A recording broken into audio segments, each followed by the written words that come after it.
part aux premières lueurs du matin pour se rendre au Bergeronne au bon moment pour pouvoir entrer dans la marina.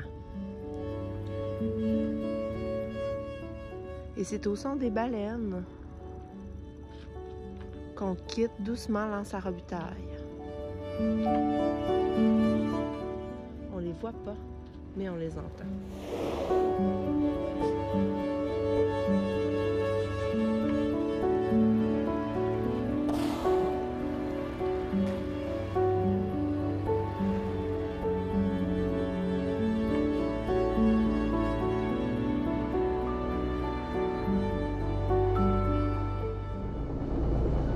Là.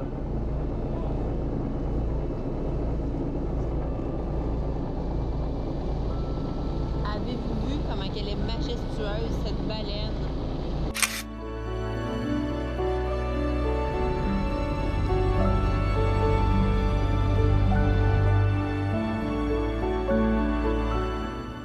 La beauté et la sérénité du paysage nous laissent sans voix.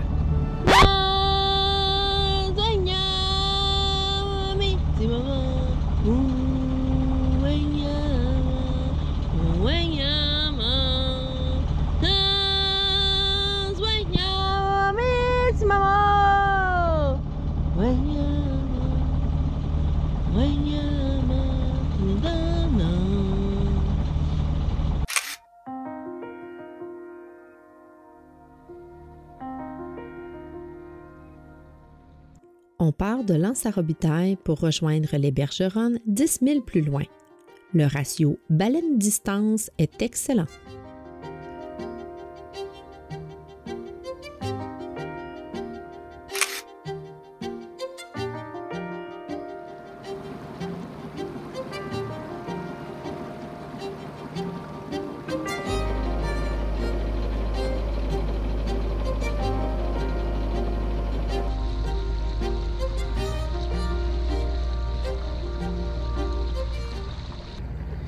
Et on s'apprête à rentrer dans le Petit Chenal.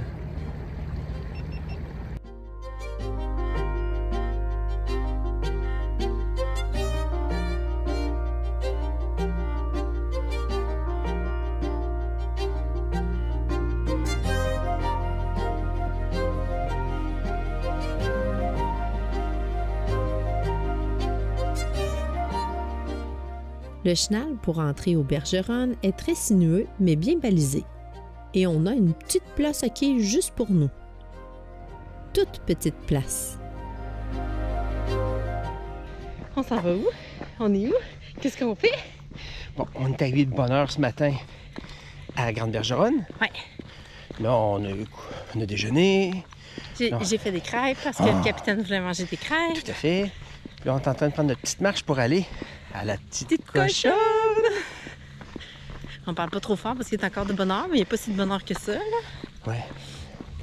Mais ouais, fait que là, on prend une petite marche avant la pluie parce que là, il annonce un déluge. Ouais. Alors, l'idée, c'est d'aller là. Après ça, on va aller à l'Archéotopo, c'est ça? Oui, Archéotopo, voir s'il y a des cartes postales. Parce que là, je suis en retard. Ça s'en vient, ça manque de cartes postales. Et puis, on peut peut-être visiter un petit peu, puis après ça, on s'en va s'abriter au chaud, prendre une douche. Oui. Sûrement que ça va être nécessaire. Puis, s'abriter au chaud dans notre bateau. Mettre une petite chaufferette. On va être bien. Ça va être ça. Ça va être ça aujourd'hui.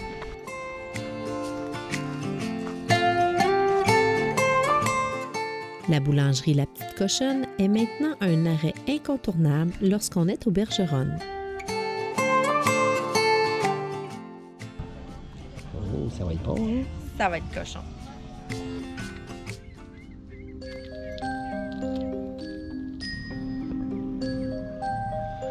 Ils n'auront pas été nos voisins bien longtemps.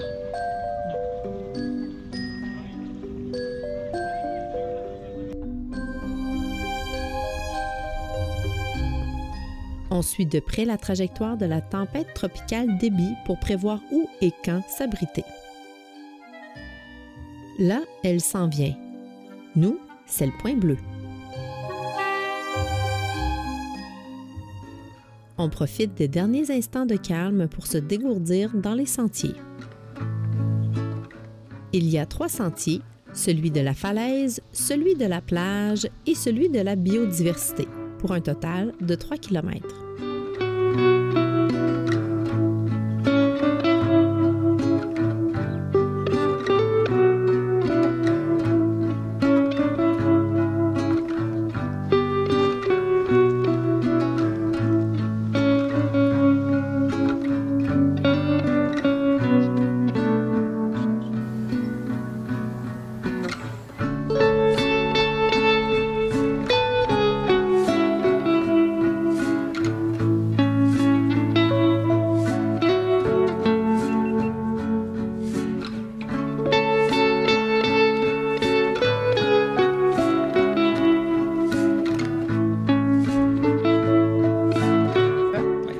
Une petite pensée pour Fuligul et Lagertha. La dernière fois qu'on était au Bergeron, on avait pris le sentier de la biodiversité.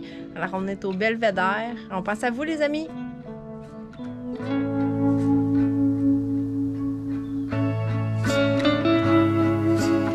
On voit bien le chenal qu'on devra prendre demain matin. Une fois que l'eau est plus haute, par contre, il faut vraiment suivre les bouées. Hein?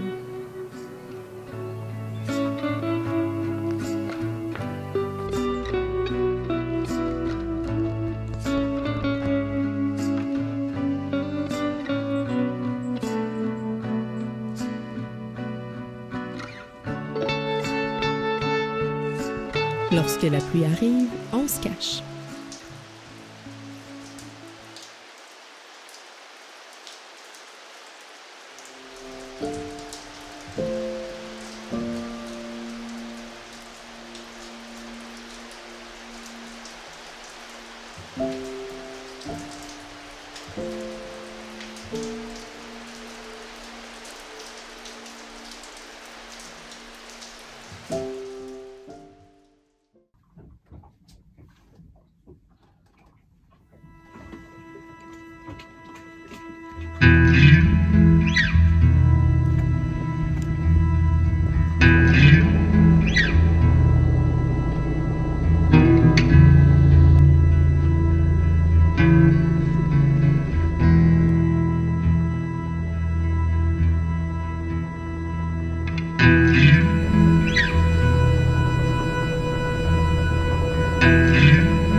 Nous partions de Bergeron pour un tout petit saut de mouton vers Tadoussac. J'ai dit un peu plus tôt que, si je ne l'ai pas mis au montage, ben je vous le dis là, qu'on allait là pour que l'amiral puisse poster des cartes postales. Mais en fait, c'est que ça va aussi nous permettre demain, lorsqu'on va partir, ben en fait, on voulait se protéger de la fin de la tempête tropicale de Déby qui nous a pas mal rincé cette nuit, puis que c'était pas clair aujourd'hui qu'est-ce qu'il y aurait comme vent puis comme température. Donc, vous pouvez voir que le soleil en arrière de nous autres, ça a l'air pas pire. Mais ça va surtout nous permettre demain de pouvoir, on a une plus grande fenêtre pour sortir de Tadoussac que de Bergeron. Parce qu'à cause de la profondeur du chenal, tandis que là, on a tout le temps où est-ce que la marée est descendante. Donc, descendante / montante. Il y a plein de façons de sortir de Tadoussac, donc ça va nous donner plus de jeu pour notre prochaine escale.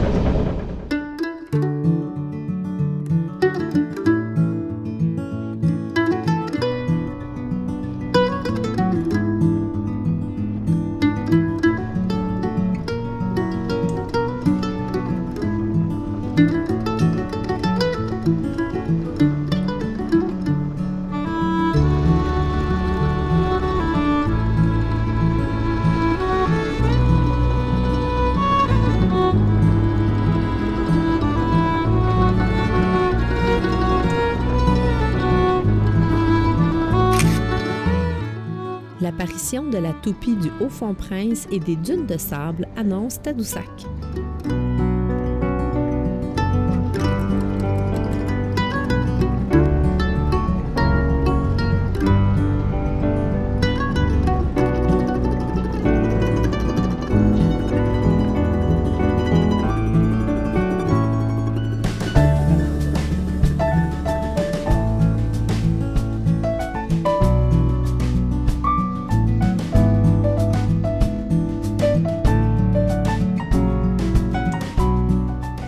La brume fait la course avec nous pour savoir qui va arriver en premier à Tadoussac.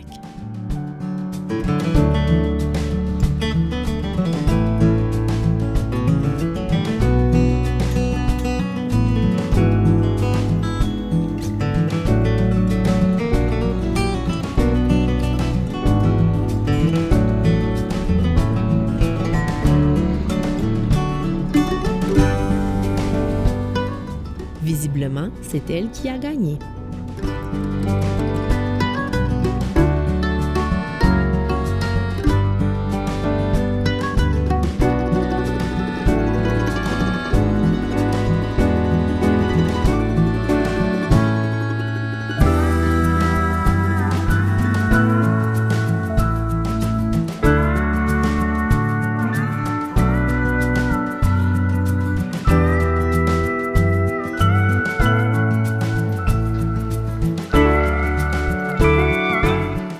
On part pour une petite tournée en ville pour accomplir la mission de l'amiral. Mission accomplie.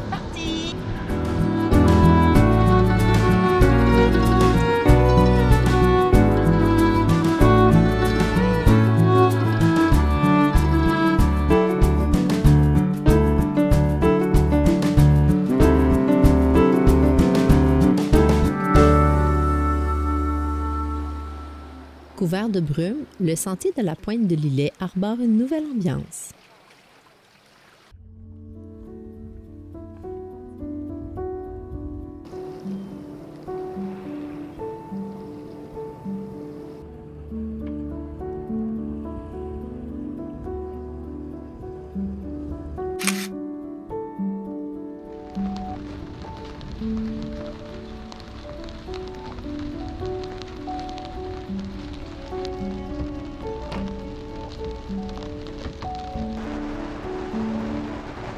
Les restes de débit nous invitent à nous réfugier à l'intérieur de la slancha encore une fois.